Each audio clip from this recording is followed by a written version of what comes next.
In this episode of the Reseller Locker Room podcast, we're sitting down with Tony and Lysandra. We're going to learn all about their successful whatnot business. Stay tuned. You don't want to miss it. Flip or die. The Resellers Locker Room podcast. The Resellers of entertainment and zero instruction.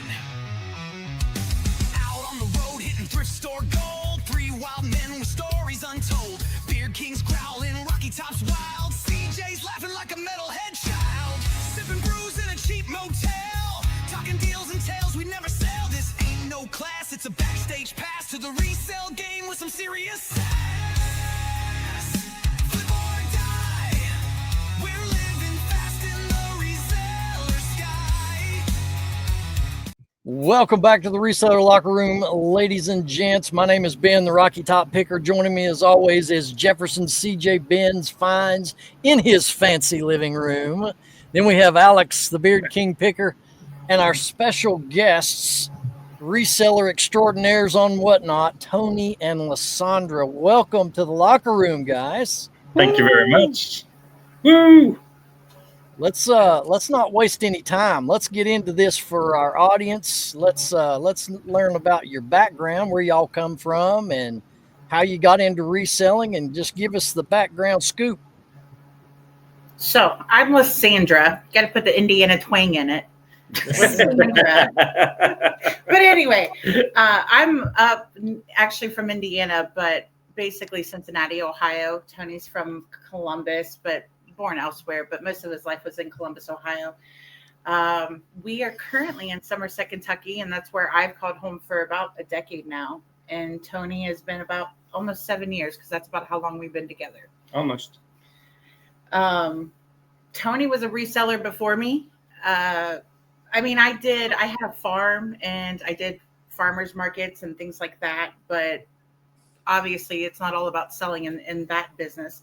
Tony was an extreme couponer before it was like the thing to do, and there were shows about it, and that got him into reselling because he was buying so much. Always a lot. Always the fun part of any reseller. And got a divorce, and his ex-wife hated it, and he ended up starting it back up with me during COVID.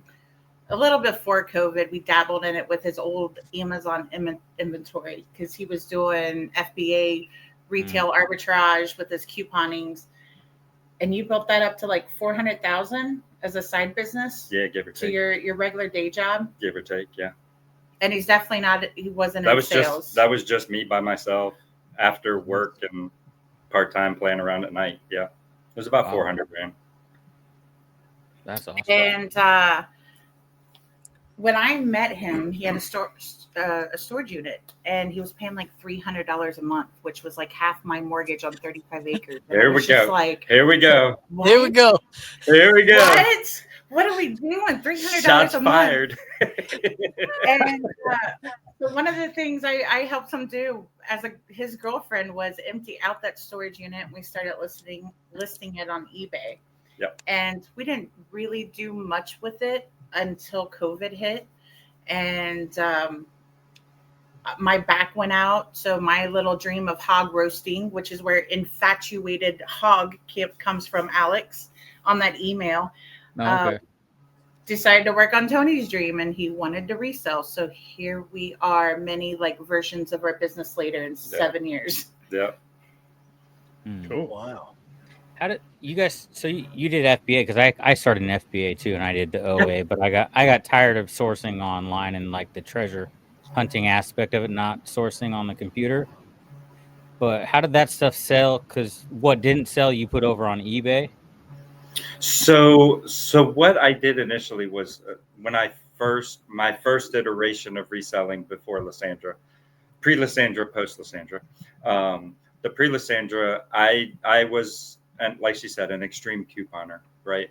There was a site out there that was really good at the time called Slick Deals, and you could get all your information from Slick Deals.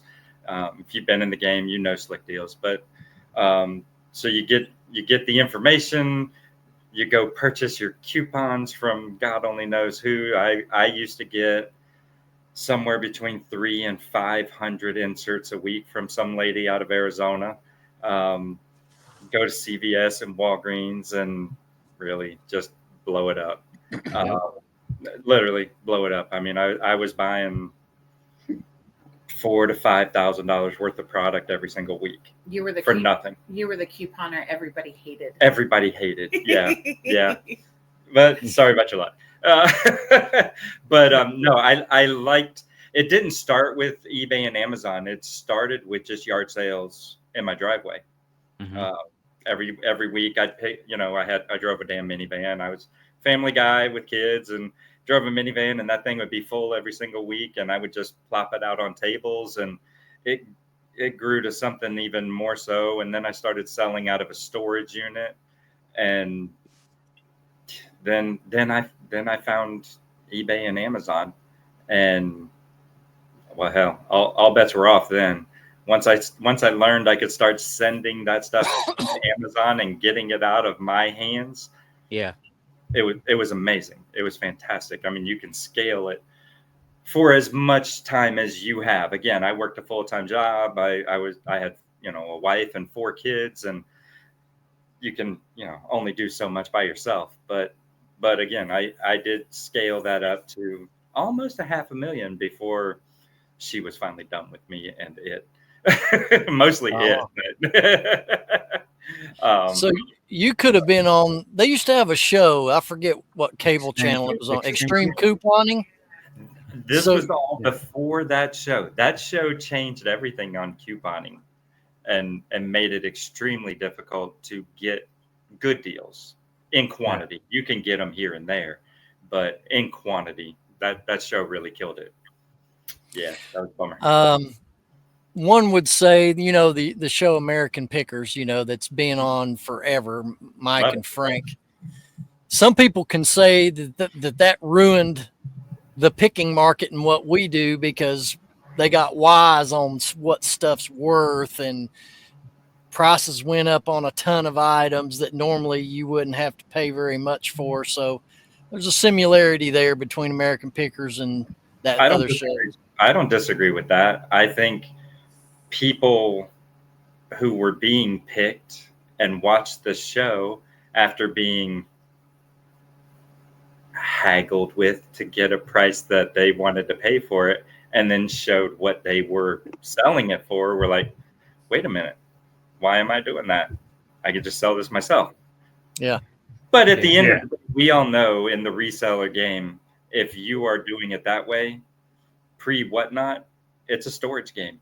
You are going to hold inventory for a long time. Yeah. Doing it that way. Tell us a little bit about how whatnot has changed your all's world. So you go, girl. I skipped over the last 7 years. So we got pretty heavy onto eBay there for a while, but it was a lot with like breakables and glass and china. Yeah, this which is what we're getting ready to liquidate on whatnot in a week and a half, 2 weeks. Okay. In the 127 yard sale. Yep. Nice. I couldn't figure out a good way to scale that business though, because it cost a lot in packaging and in labor to ship things out, and I couldn't see how to make a scalable business with employees, which was always our goal. And storage. At one point, we had 7 storage units. It's still storage. It's still storage.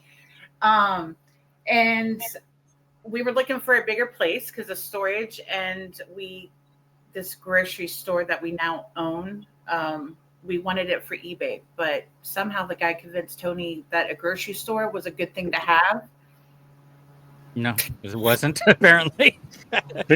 Doesn't the air conditioning in a grocery store tie into all their freezer units and all that kind of stuff? Isn't that hard to cool? So it's not that big of a store. Mm-hmm. Okay. All right. It's like a standalone unit for the AC in the place, and all the freezers are standalones. Okay. It's just a 1,200 square foot, and it's a salvage grocery store. So, but getting that store really changed our focus on the items that we resell now. And it killed our eBay business because we were spending so many hours trying to build back up this basically business that probably should have went out of business. Had a bad reputation, and we had to get over that. We had to get people back in the door because it had been closed down for 6 months. Oh yeah. And we just didn't have the time to focus on eBay like we were. And you know how that goes. If you're not constantly listing, the sales slowly go whittled down until it was basically nothing by the end of our third year of owning the grocery store. Yeah. So we lost a lot of our main employees last year at our grocery store. So I looked at Tony and we both knew we wanted to get back online. And I said, well, this brick and mortar store cannot survive without online sales helping it with profit. So probably August, September, something like that, we decided to refocus ourselves online and making that work and let the store kind of build with that online instead of fighting against it. So that's why we're getting ready to liquidate a lot of this glass in China, and we're just focusing all our vintage product line so both businesses work together. Which means on Whatnot, we start with health and beauty and food, and whatever we can't do there will trickle down to the store. Mm-hmm. So it's it really has changed the store. Wow, it's fantastic, and no, it's not all at the same time. It really did change our business to something that truly is scalable. Yeah, and we had never heard of Whatnot until December of last year, ever. We were building back up our Bay business, and I said Bay because I'm a Whatnot seller. eBay business. Our eBay business. And but our problem was we bought this truckload of health and beauty, got a fantastic deal on it. We'll never see that deal again.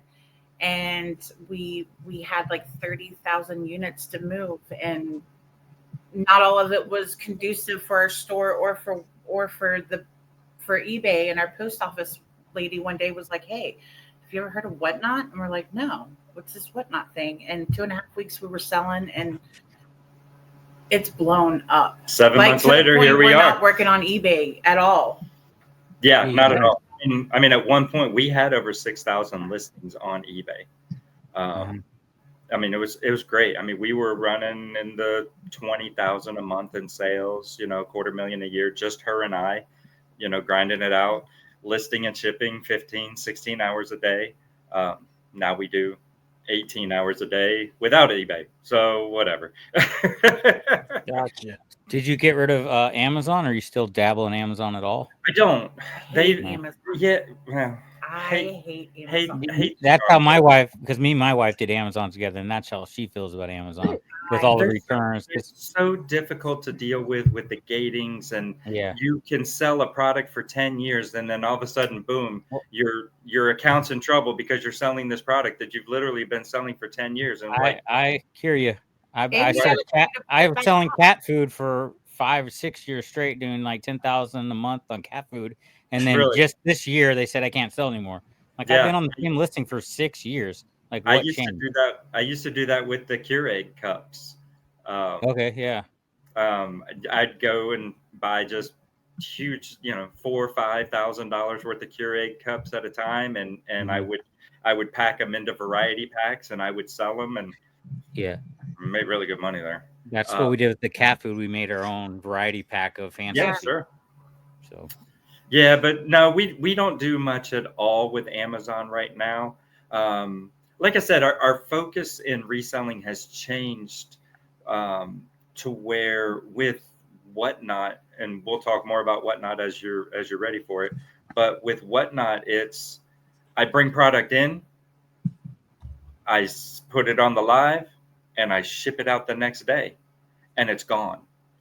Whereas with the store and with eBay and Amazon's different because you can FBA and send it to their warehouse. But with the other two, the store and eBay, you hold product for X amount of days, weeks, or months, or years waiting for it to sell. I know Lysandra mentioned that we're going to be doing the 127 here next in a week and a half. We literally just cleared out an entire 16-foot trailer worth of product that was on eBay for 5 years.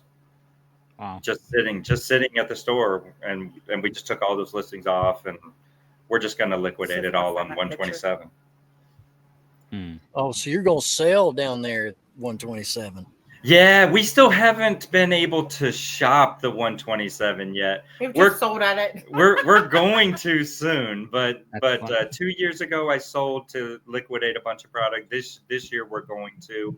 I'm hoping next year we'll just get to travel it and make a nice little run for vintage stuff. Yeah, that's where we all met. I mean, the first time we all got together was at 127 last year. Nice. Really? Yep. Yeah, That's cool. Oh, there you go. yeah. Six- I've done that sale, 127 sale. First load. There'll probably be at least 3 or 4 of those. Wow. Yeah. So, are you guys buying directly from the company wholesale and then just doing whatnot? Or are you buying? You said you bought a truckload, like a mixed truckload. We're pallet liquidators. It's a pallet liquidation business. So they consider our truckloads salvage. So most items that are out of date, we do get Amazon truckloads like you with FBA experience, when they pull that stuff off when it gets close to expiration date. 6 months out, yeah. Yep. And instead of you paying to return it, you just have Amazon dispose of it. All those go into pallets, which at some point get liquidated out. And then, we purchase pallets and truckloads. Okay. A logistical question when you're talking about buying and moving pallets. Sure. Just for audience that are not familiar with this channel of doing business that you guys are doing, is there like a semi truck that pulls up outside your house and unloads pallets, or do you we have grown enough that we operate out of a 7,200 square foot warehouse. Okay. I have employees over there that when we get pallets in, they sort through the pallets. They clean the product that needs cleaned. They throw away the stuff that needs to be thrown away. And then they sort it by expiration date. So they'll whatever's not expired will go into piles for whatnot sales. And then the rest will go for piles to the store. Okay.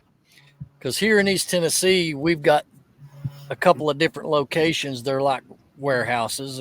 Well, they are. They've got loading docks and everything. One that I just went to, it's about 65 miles from me.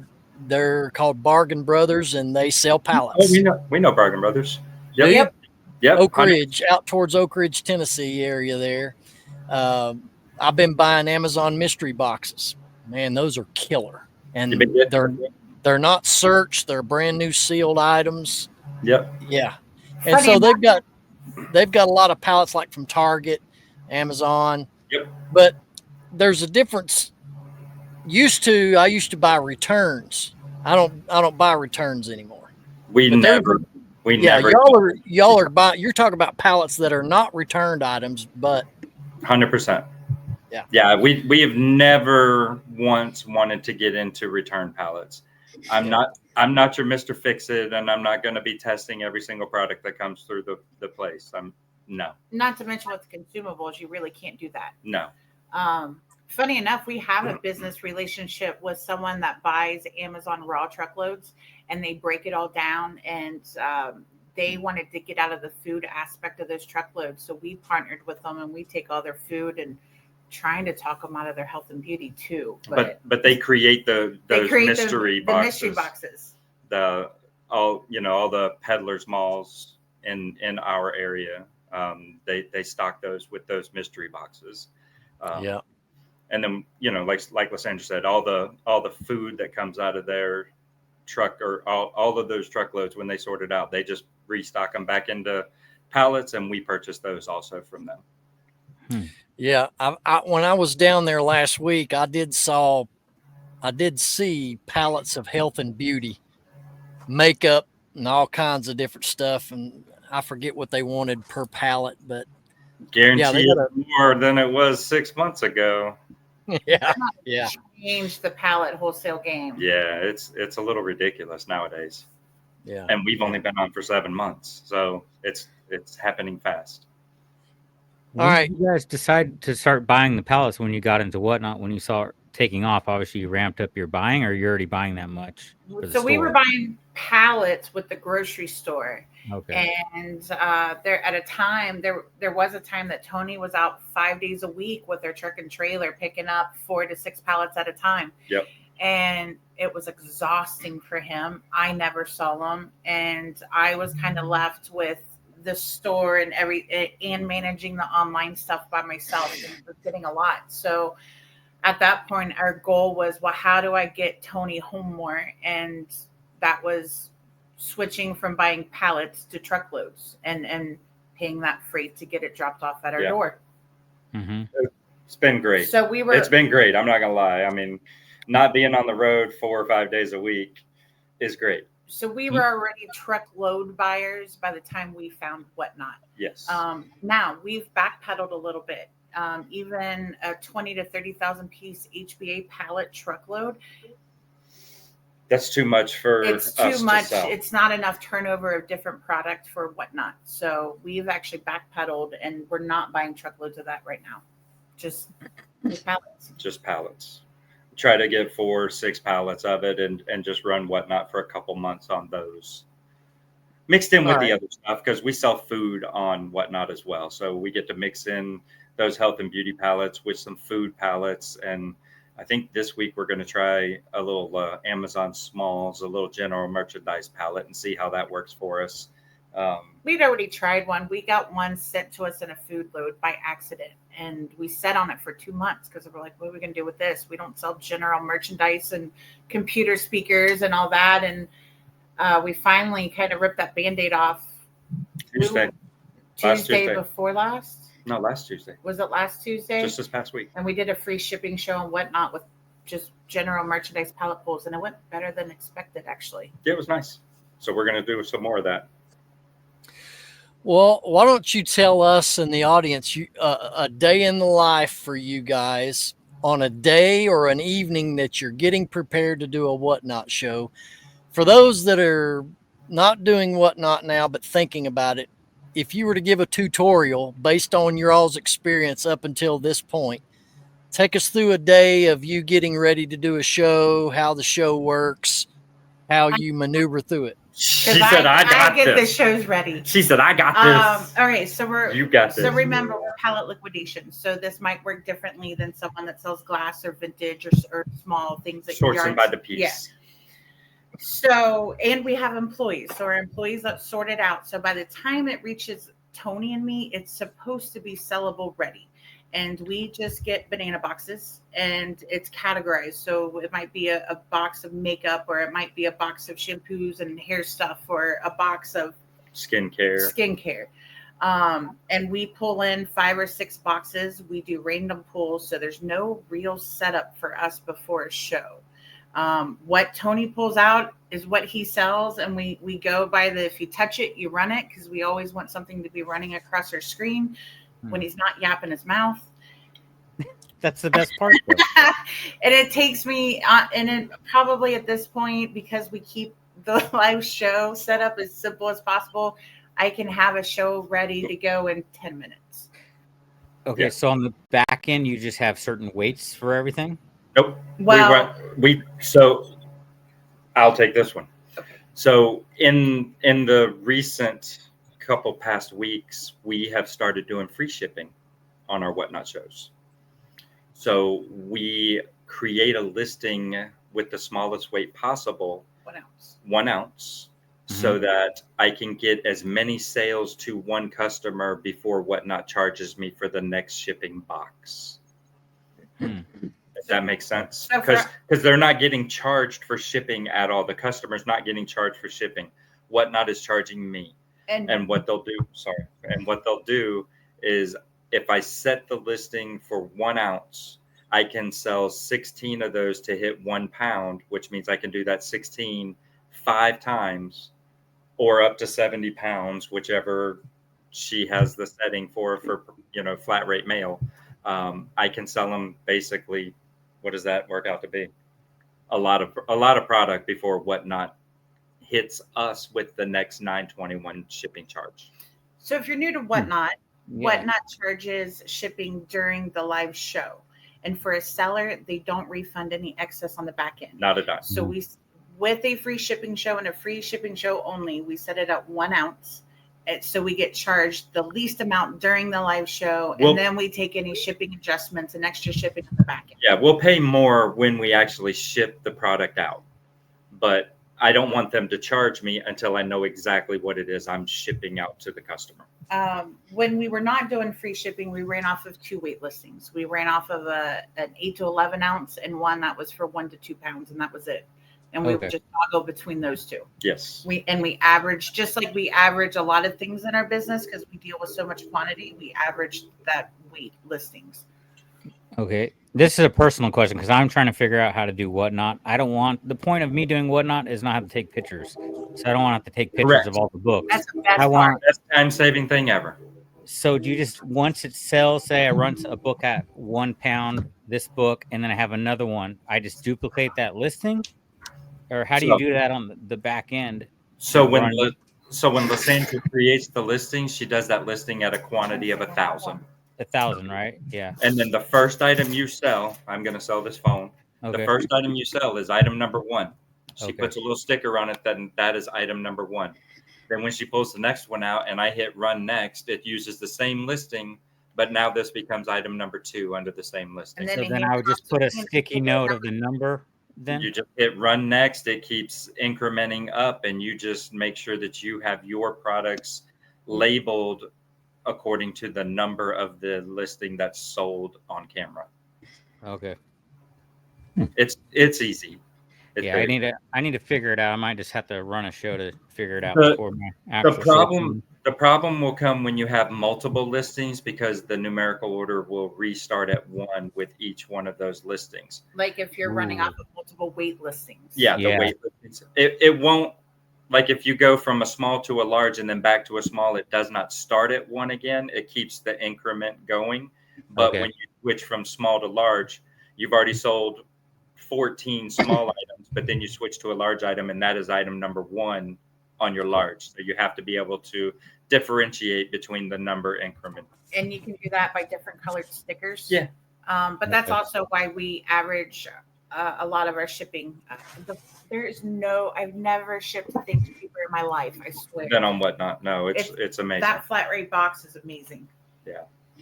So we just, again, like she said, unless I put a product across the screen that is obviously 2 or 3 pounds, I almost always keep it in the small category because it's just going to average out over the course of 400 or 500 items during a show. How many shows a week do you guys do?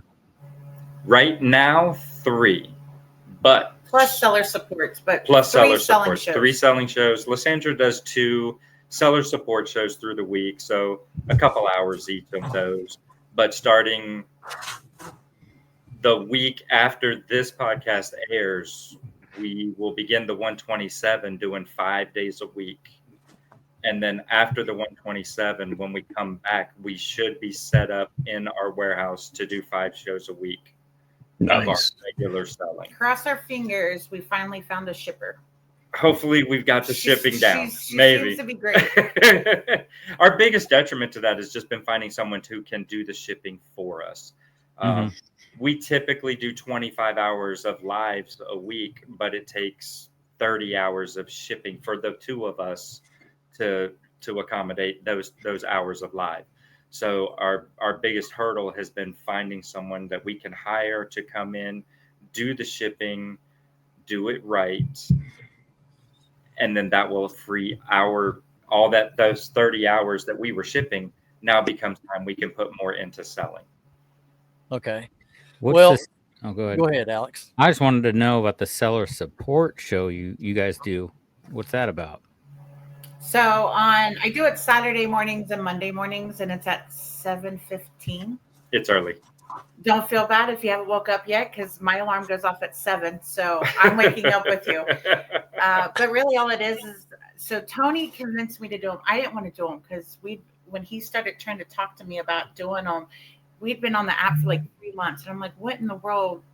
What am I going to teach these people? I don't even know Whatnot yet. But we were seeing people doing seller supports who've been on Whatnot for 3 weeks and didn't even know what they were talking about.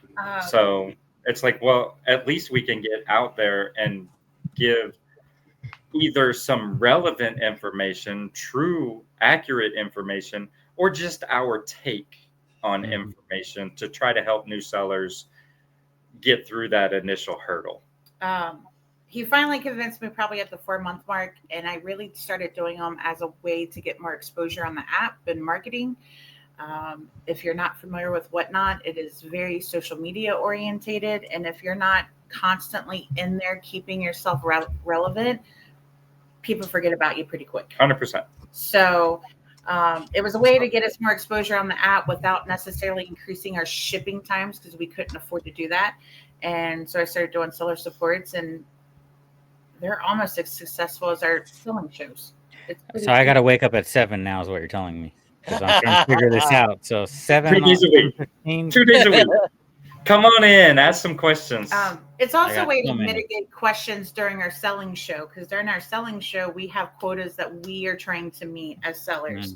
And so instead of spending time explaining, well, this is how we number our things during our show, we can say, hey, go book my seller chats, and we can discuss it in detail. Yep. Okay. Well, I want to see if we can go down this rabbit hole with you guys and what you talk about on your seller show, your instruction on how-tos, I guess. Sure. Obviously, your business is on a different level than a lot of folks. You know, you got a warehouse, you got employees. We kind of talked about this when we had Max on the show from Paper Gold. You know, he's got somebody that lists and somebody that ships for him, and he just goes out and buys. Yep. Obviously, that's a level that's way up here for most people, and there's a lot of us, including our audience, they're looking like, let's frame it like this: either they're single or they're a married couple, and they're struggling with eBay, and they're sick of sitting on stuff, and they're getting enticed to make the switch to live sale, whether it's Whatnot or District or whatever it is. Let's say Whatnot in your case. Yeah. What is the advice for someone or a couple like that that's wanting to transition over? How to manage it, how to run it. Obviously, it's managed and run on a smaller level compared to where you guys are right now, but everybody had to start the same way, I'm assuming. For the most part, yeah. So tell our audience, what is the simplest way to get this Whatnot off the ground? I guess I got flipping the coins. Okay, she's got it. We try not to talk over each other. So everybody starts from square one, right? Even in the business. And I don't consider myself big. We'll start with that. I've just grinded away like crazy for 7 years. We started in a storage unit.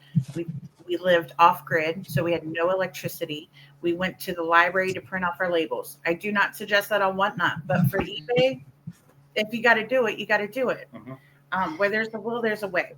So when you're getting on Whatnot, remember that it's social, it's entertainment. People are on there for entertainment.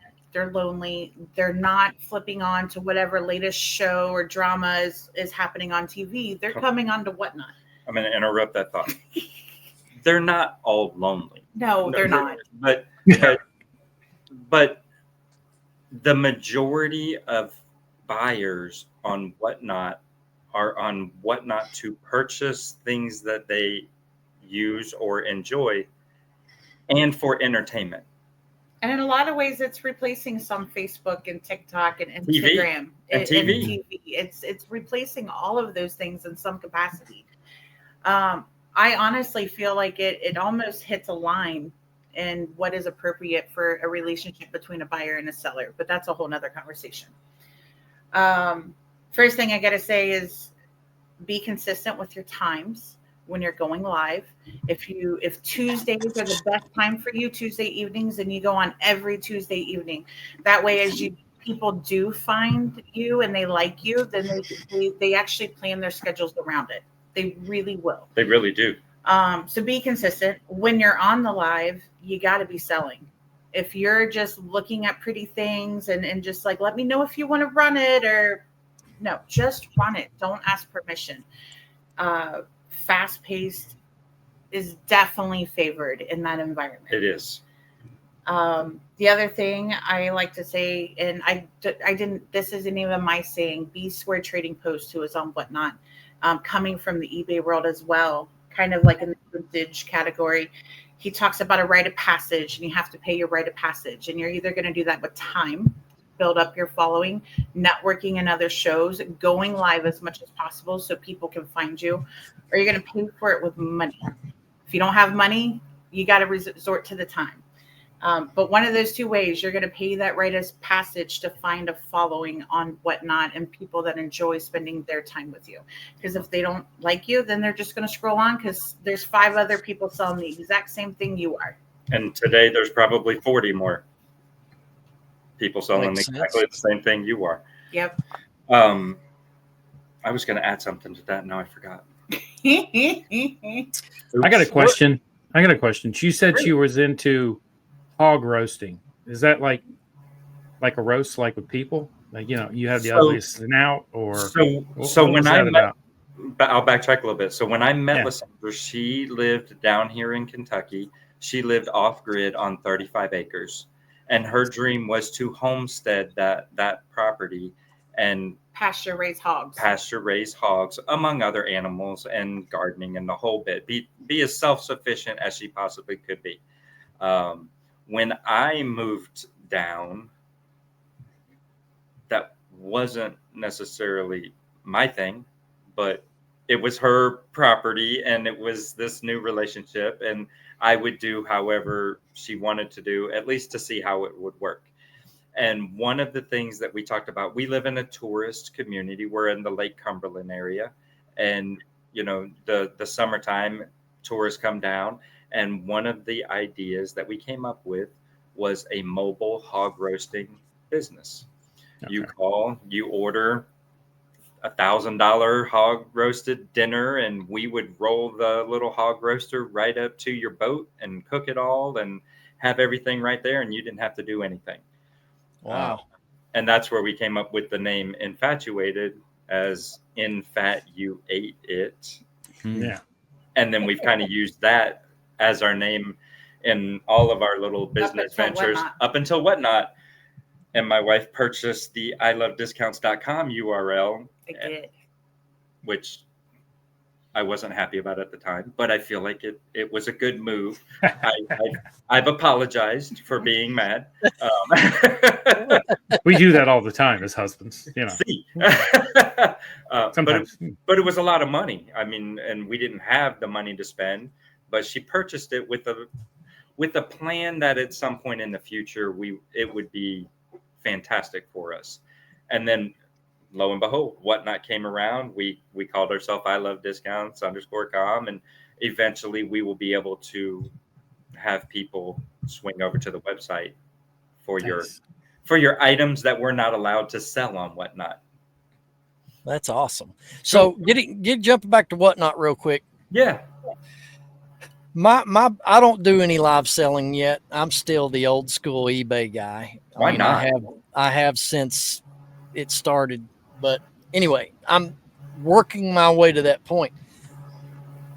From what I've learned and from other reseller friends and what I've seen in shows, it's not really all about getting the most you can get per item. It's about setting a low price and going for quantity. Is that correct? Yes right and now. No. And right now. And thank you for asking that, because that's exactly what I forgot what I was going to say a minute ago. I read your mind, bro. Thank you so much, because listen, when we first started on selling on Whatnot, I would get mad. I mean, I know that I could take this phone and put it on eBay for $800 and sit on it for a few months, and it will sell for $800. On Whatnot, I'll be lucky to get $25 for that thing, right? And when we first started doing shows and we were running those products, and I was getting $3, $4, $5, because we started with dollar starts. We did start with dollar starts, and my brain hadn't wrapped around the volume effect yet. I was still in eBay mode and maximizing profitability, right? that's where we had always been, and that's where I knew I could go. But in Whatnot, it really is about volume. Whatnot is set up to be about volume. It doesn't have to be, right? You can, I mean, we just watched a show today. You know, you're on for a couple hours, you sell 2 to 5 items, but you're set your price up higher to get what you want. But is it really worth your time to be on a live for 2 hours to sell 5 things? Yeah. I don't think so. Somebody cha-ching. I heard that. I heard that. It's been a terrible day. Yeah, I love it. I've been waiting 2 years for that sale. Finally, I missed that cha-ching. I'm not gonna lie. But the reality is, as business owners, it's not worth our time to attempt to maximize the profits and sit on product in an environment that encourages fast-paced selling, right? So if you do come on Whatnot and you are looking at a volume aspect of it, you have to let go of that profitability thing. And if you're not making money, you either have to source better or you have to raise your prices, but know that raising your prices on Whatnot is going to limit your audience. Well, therein lies the mental challenge, isn't it? Mhm. It's a tough one to hurdle. You go from static sale where you try to get the most as you can, and then you got to throw that out the window and realize you're here to just move product out the door and not sit on it. And that means you're going to get a lot less money, but if you do enough volume, it's going to make up for that. And there's balance in there, right? So yeah, again, we come from pallets. We're buying in large quantity, just like it would work pretty great for storage unit people, except for the big stuff. Whatnot's not set up for big stuff very well. But while we are getting significantly less retail value over here, there's something over here that's worth nothing that is pulling in money too. So it balances it out and we sell it all. Mm-hmm. There is no leftovers to figure out what to do, or the hope is there's no leftovers. We've almost went through 20,000 mighty patches in 7 months on Whatnot. And we sold 20,000 green beans. Yeah. In like 3 weeks. So, I mean, volume is there. Yeah, the volume is there. If you can wrap your head around the lesser profit margins for the sake of saving space. Because go ahead. Do you pull out like high value things that end up in that? You just sell everything? Right now, we just sell everything. Not to say that we're not going to do that in the future. Okay. Just simply not to have all of our eggs in one basket, right? Yeah. I do intend on us putting some things back on eBay, just to have an additional stream of revenue that we're not going to spend hundreds and hundreds of hours to do, right? If it's a 5 hour a week type thing, we get 40 or 50 listings a week. I'm totally fine with that. But the whole point of Whatnot is to save all that front end legwork and spending hours of our time and labor time researching and listing products, because it no matter what you say, and as fantastic as it is, that listing process is time intensive. Mm-hmm. It just is. And that, I mean, I know doing it full time with vintage product, we never could get more than 7 or 8 listings per hour. 7 or 8 on the vintage side. I know there's easier ways to do it with other product, but on the vintage, never more than 7 or 8 per hour. And remember, we had over 6,000 listings at one time on eBay. Yeah. Wow. Okay. It's a lot of hours. You mentioned, go ahead. I want to add something to what he said, though. And I'll give Philly Flipper his shout out. You're welcome, Philly. Philly Flipper. What's up, Philly? Because this comes from him. He talked a lot about his move when he was trying to do both at the same time, and he never could get traction on Whatnot. And the difference for him is when he finally started pulling all of his stuff off of eBay and putting it on Whatnot, and he had a more well-rounded product. He had some good stuff, he had some crap, and he had some mid-grade stuff, but it was all there. And that good stuff is what pulls your audience in too. Absolutely. Keeps them. Yeah, you can't pull all your good stuff out to put it on eBay to maximize the profitability and just sell the crap on Whatnot. And expect to do good. You're not going to get people in your room. No one wants your sloppy seconds. I'm just I'm just saying. Makes sense. So That's a very good point. Yeah, and that's why I said, we want to pull out a small subset of eBayable material, but still have enough of the good stuff that people will be in there that it can pop up randomly throughout our show as it does now. Now, you mentioned back a few moments ago when you got started on Whatnot, you started everything at $1. Are you still doing that, or what's the process there? We are still currently $1, but I will fully admit that our vintage shows that we're going to do at 127, which is our Old Bay inventory, we are doing $3 starts at least for the first 2 days. But this will be the only show we've ever done a $3 start. I mean, we for 7 months straight on Whatnot, we have done nothing but dollar starts, and I don't see us stopping that in our regular shows. I fully expect our vintage shows to go to dollar starts before I do the weekend. too, but we really need to test it. And so the first 2 days we're gonna do.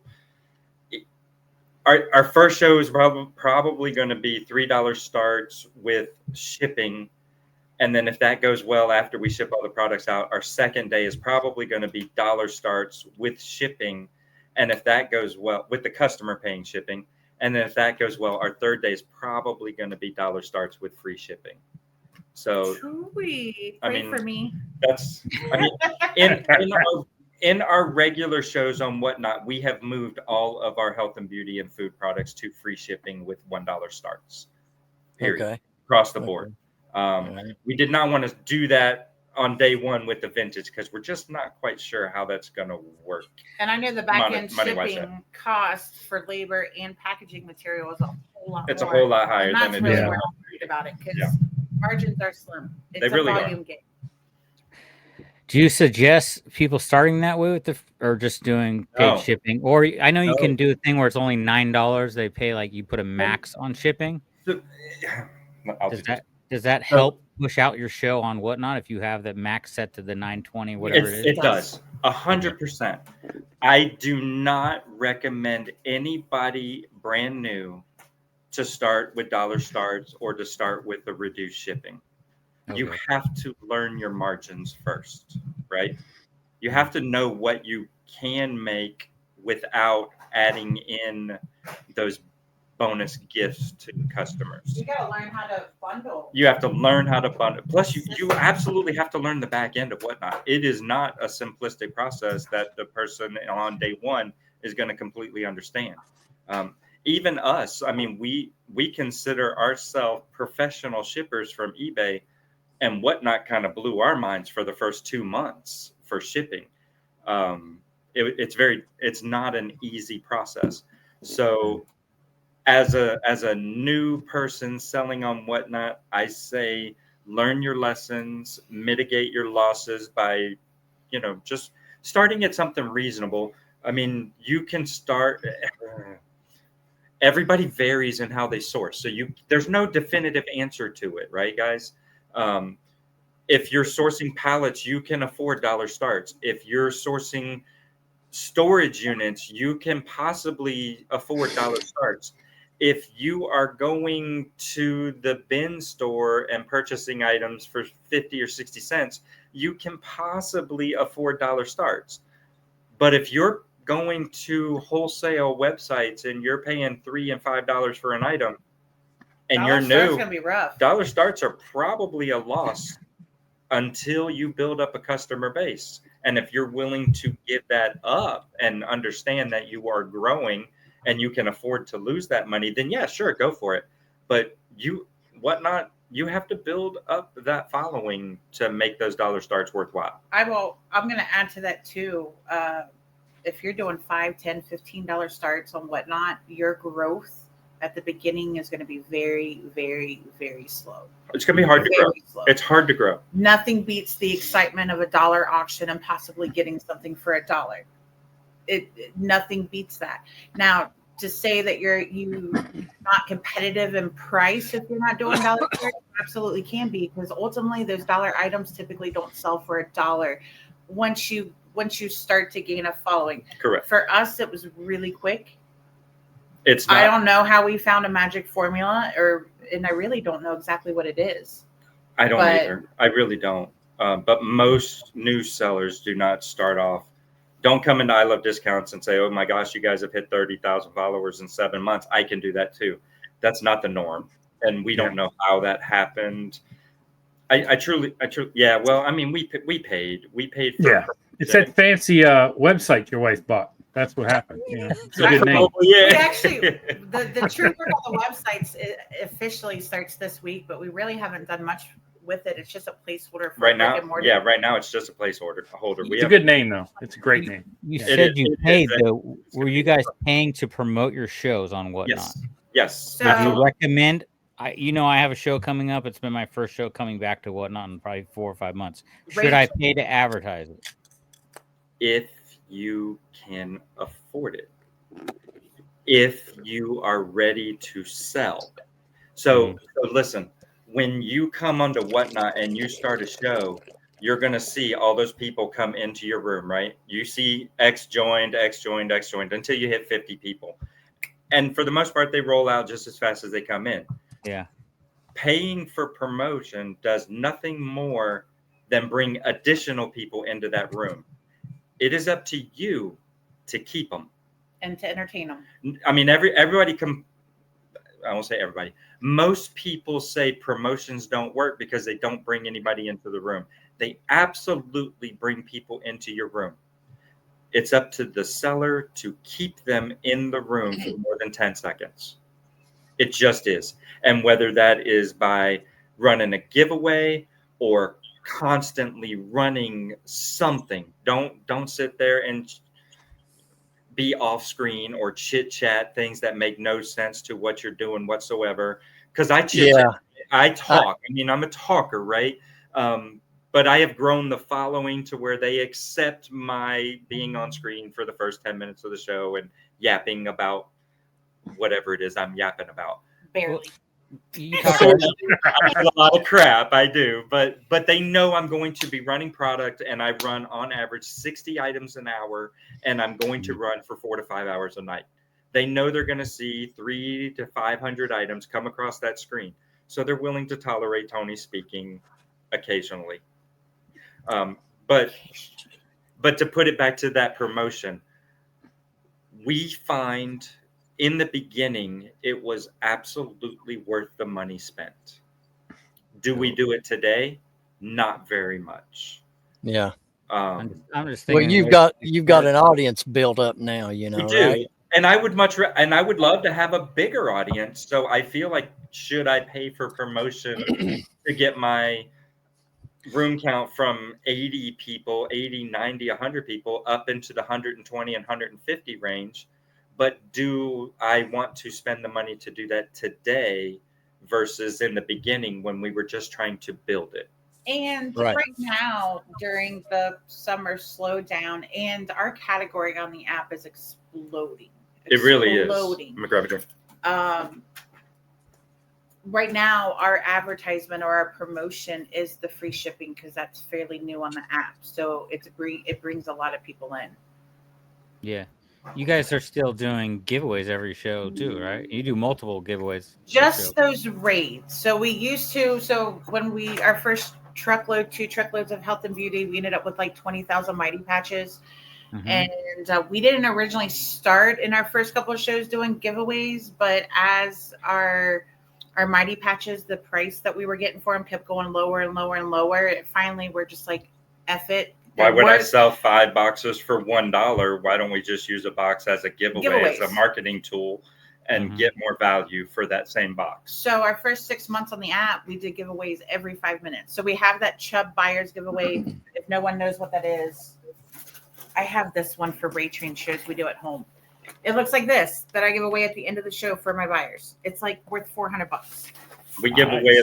We do one of those every show. But we used to also give away Mighty Patches every 5 minutes. now that we're doing the free shipping, we only do raids, which are really just coupons to that night's show. Chubby Bucks. And our Love Chubby Chub Bucks. buyers giveaway, and that's it. So Yeah. we've replaced it because I don't want to keep going in the direction of giveaways because there's a lot of diminished returns in them. Did it help us build our following? 100%. Yeah, of course, had of course a it did. huge thing to do with Absolutely, it. it did. But she's right on that. As the giveaways on Whatnot become more and higher value, eventually it's going to cost way more than it's worth to do constant giveaways. I mean, we've even done it, right? We've done the Amazon gift cards for giveaways, and we kind of hold those off to the celebration shows, if you will. Our 20, our 25, our 30. Soon to be our 30,000 followers. We will give back and do some of those gift cards.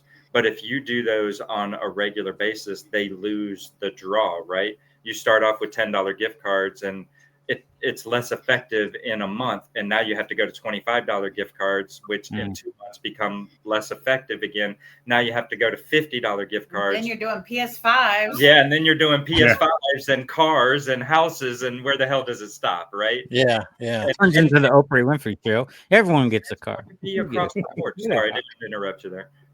But that's going to be across the board because as more and more sellers, they all try to differentiate themselves, and it's going to be with huge and ridiculous giveaways, and not a normal person can afford.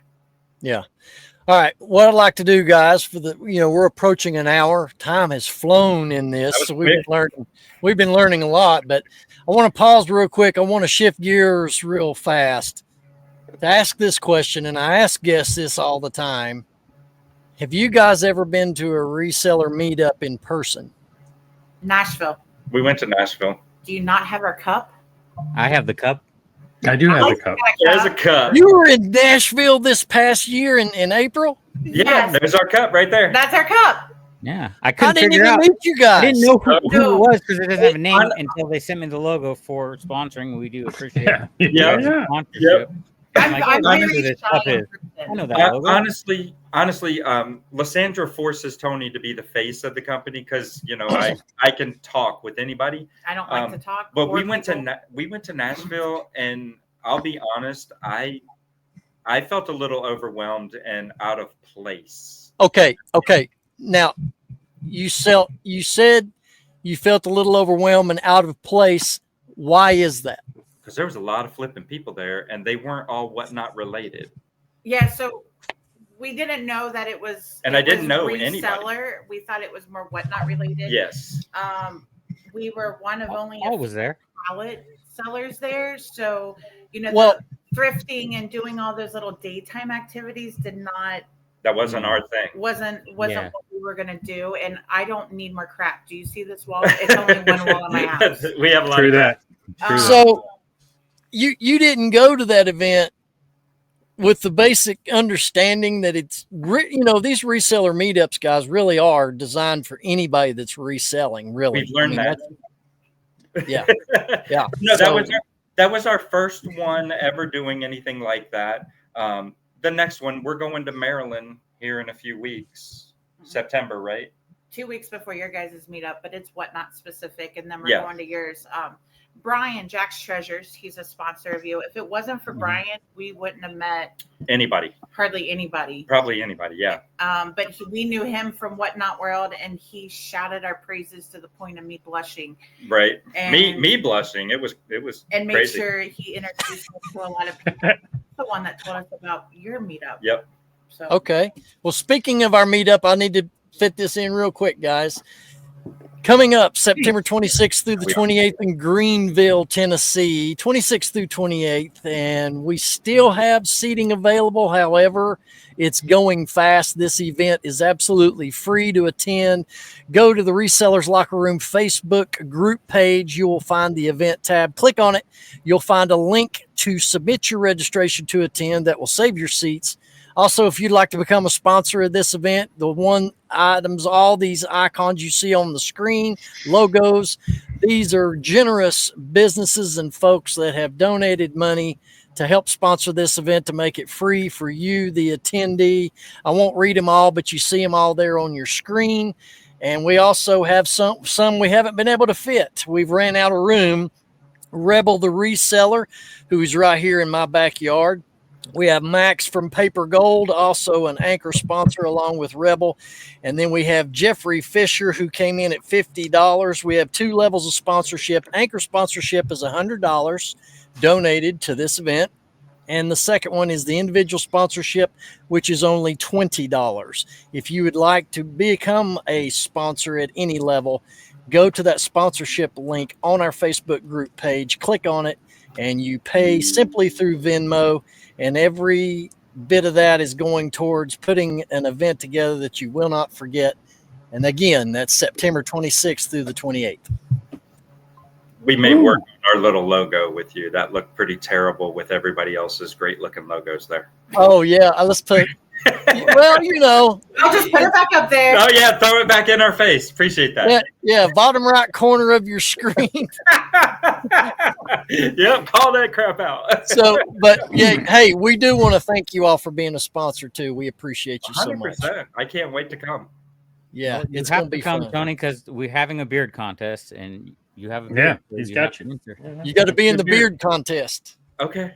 I'll be in the beer contest. So Yeah. we're not doing all just, Like, you know, trying picking. to size up Alex Yeah. over Yeah. there? I'm trying to check it out now. Yeah. I don't think I got much of a shot, but you know, I'll be there. Well, we have 2 categories. We have one called the face hugger, which is like Jefferson. Yeah. And then we got the long haired ZZ Top look, which is you guys. Yeah. So I it's, thought it's I don't do anything with this. This was simply when Lysandra and I met. I used to be the face hugger guy, right? Even less, you know, every couple of days I would just run a trimmer through it. You know, I hate shaving anyway. Mhm. And in a newer relationship and, you know, kissing and stuff like that, the rash on her face was ridiculous. And she said, look, you're either How hard were you kissing her face? all the way, bro, all the way. That was some true love, my friend. True All love. the way, May. But literally, she came at me one day and said, "Look, you're gonna have to shave twice a day or not at all." Done. I haven't shaved in like 6.5 years. Nice. That's Wow. it. well, you know, guys, we really do appreciate your all's time and coming into the locker room and sharing your experiences in your business, which you're very successful at. And we just admire the heck out of your all success, and we're proud of what you are doing in the resale community. And tell our audience where all they can find you social media wise and all that information. That's you. So we're I love discounts _com on Whatnot, and that's our main selling place. Ask Alex up there. He can't even get a hold of me on Instagram. Yeah. But we are I love discounts on Instagram, YouTube now. We have Awesome. like our first 2 videos up, TikTok and Facebook. And All of those social medias are within the last 2 weeks. they will slowly start ramping up. We're just we getting get going. started across the board on them. Nice. Because Awesome. that's the next thing. Is not I feel like Whatnot's established, so now we're gonna spread our wings a bit everywhere else. And hopefully soon we'll be able to multicast the show to all of those platforms as well as others. But it's more about just to be able to multicast. Awesome. Well, I also wanted to, on behalf of the guys here in the locker room, I wanted to tell our audience too, if you're thinking about coming to this meetup in September, if you're a Whatnot seller, come on down. You got to meet this dynamite couple, pick their brains on what they do and how they do it. They're going to be there in the flesh. And I know that I can't wait to spend more time with you guys, and it's going to be a good time. I'm excited. Yeah. I like Eastern Tennessee. I feel like we're a little bit more established. I will not be a fly on the wall. We won't let you. We'll keep you. Fair enough. There's just a lot of people in Nashville. Yeah, that was a lot. So Let me end with this one last question from me. What is the wildest item you've ever sold on a live? that I was allowed to sell or that I wasn't. Wildest thing you've ever sold on Whatnot? Regardless. totally 100% against TOS. But Don't do it. Do not do it. This is not me saying it's okay. Dildos. No, don't even. Tony started You're- so shy, like the yoni oil and stuff that you saw last night. Yeah. He wouldn't even say the word. Oh, in the beginning, I was very. I was laughing my head off when you're reading the back of that thing last night. Oh my God! Offensive find of the week. Offensive find of the week. Nice. That's awesome. We started getting dildos in the pallets, and then Tony was like, "Okay." We didn't know it was against TOS at the time because we were like a month and a half. Oh, it's against whatnot. Yes. Yeah. Yeah, you can't even sell. Well, I got to cancel my order. I just got a whole truck. Right? But then he got to the point that we had this bigger green one, and he got to the point he would like slap it, like, "Wake up, lady!" Listen. The Incredible Hulk. Here's what happened. I used to keep right off camera. I would keep what I called a fun box, and anytime I pulled an adult type thing, I would put it in the fun box. And during the Whatnot show, and everybody's going to experience this, but there's always this lull. People they've been in for 3 or 4 hours. They start doing other things. They're not really paying attention, but they're listening in case the product comes up. And there's no chat, and there's nothing for me to feed off of to keep you entertained. So whenever that situation occurred, I would pull something out of the fun box and I would start talking about it on camera.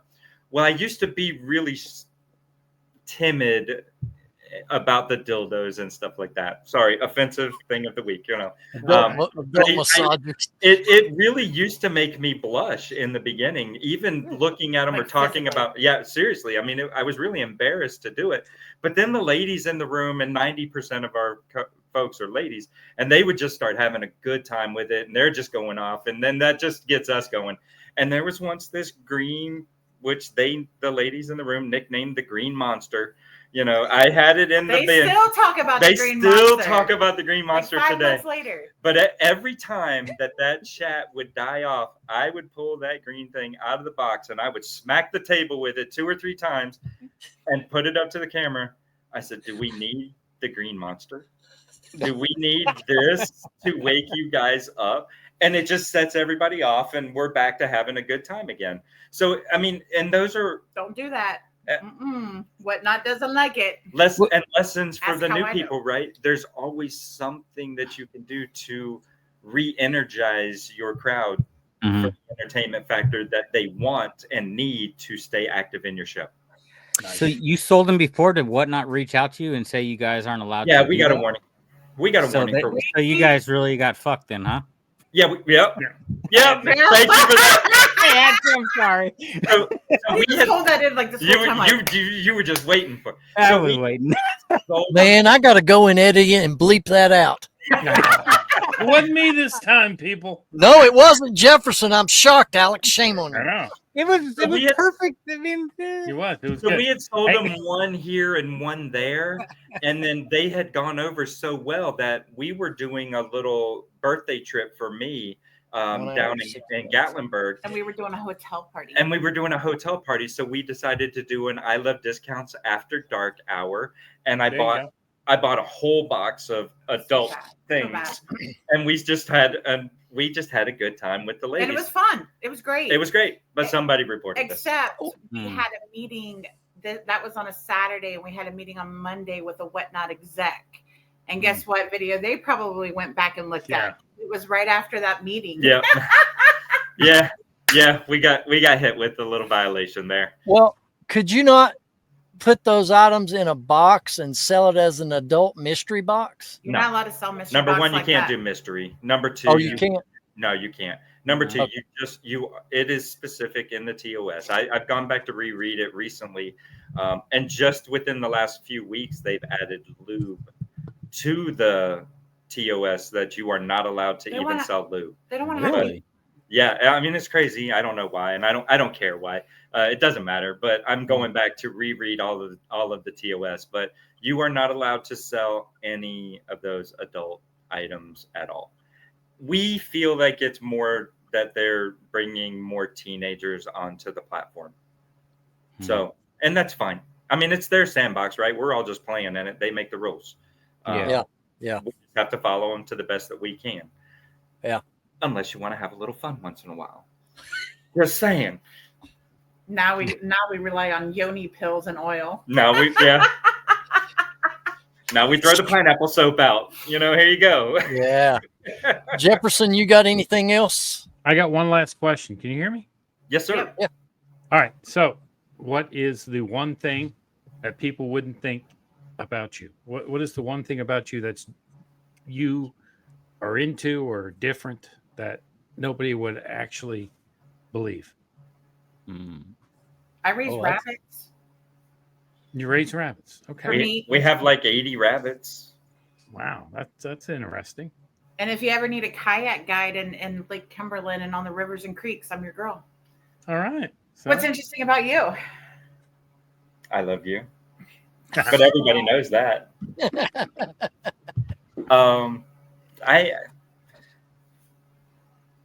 His hobby is our business. It really is. I live the business and Lysandra. You love what you do. I do, and we do it for 100 and 110 hours a week. So nice. It does not leave a lot of time for much else. And we've been doing this for 6 years at this point. Yeah. So really, my life is just making sure that the business is successful. That when I do pass and leave this beautiful lady, that she's at least covered and doesn't have to worry about too much. He doesn't have to worry. He's going to work me into the grave. Okay. Alex, you got anything else? I'm not allowed to talk anymore. I was fired. Anyway, I'll send you Ben's address so you can send him a green monster. We sold it. I'll find it. We sold it. We still have brand new one. We can't sell. We still have a box. Maybe Giveaway. That needs some good dildos. Hey, I agree. Stab and grab at the meetup. For the Bring them to the meetup. For the meetup, we're doing a stab and grab, which is like the white elephant gifts exchange. So you just bring a box of those. Oh, we're good. I've got about 15 white elephant gifts I can go. Hey, listen, that's for real. You know what Alex said? The grab and stab is like the elephant game you play at Christmas. You either take a gift under the tree or you take a gift from somebody else. Everybody draws numbers. Yep. So you can either steal somebody's gift or, you can put anything in that you want if you want to play that game at the meetup. So let's see who steals the dildo. Yeah. Oh my gosh. What's the stabbing with that? We should take bets what's going on here? Steal the dildo. Yeah, we should have bets on who we think is going to steal it. Yes. Yeah. Look, ladies and gentlemen, I apologize for the last 15 minutes of this show, and we don't mean to be very offensive, but hey, there it is. You have to find your fun where you can find your fun. True. Mm-hmm. Guys, we appreciate your time. As I said, thank you all for coming on. You're welcome back to the locker room anytime. Thank you so much. And on behalf of me and Jefferson, who's been cleaning this show, which is a shocker, and Alex, who's gone into the gutter, and our adult toy selling friends that we have in our show. You can catch Locker Room every Thursday, 9 a.m. Eastern Standard Time. Until next week. Do we go live next week? Oh, I don't know. You know why lesbians make the best bakers? Why? Because they always have dildo. And I like that. It tastes delicious. But move on. Keep going. Alex? Yes. We should have mentioned at the beginning of the show, we are going live every Tuesday, the last Tuesday of the month on the Reseller Locker Room podcast channel. We'll be going live at what time, Ben? 8 o'clock? 9 o'clock? Yes. 8 Eastern time? Yes. 8 Eastern time. Last Thursday of every month. So Tuesday. Tuesday. Nice. I'm sorry. Tuesdays. Yes. Okay, I'm going to go before I have a nervous breakdown. Sorry. Everybody have a great week. We'll see you Thursday, 9 a.m. next time. Then we're live. Catch you soon. See you, everybody. Thank you, guys. Bye.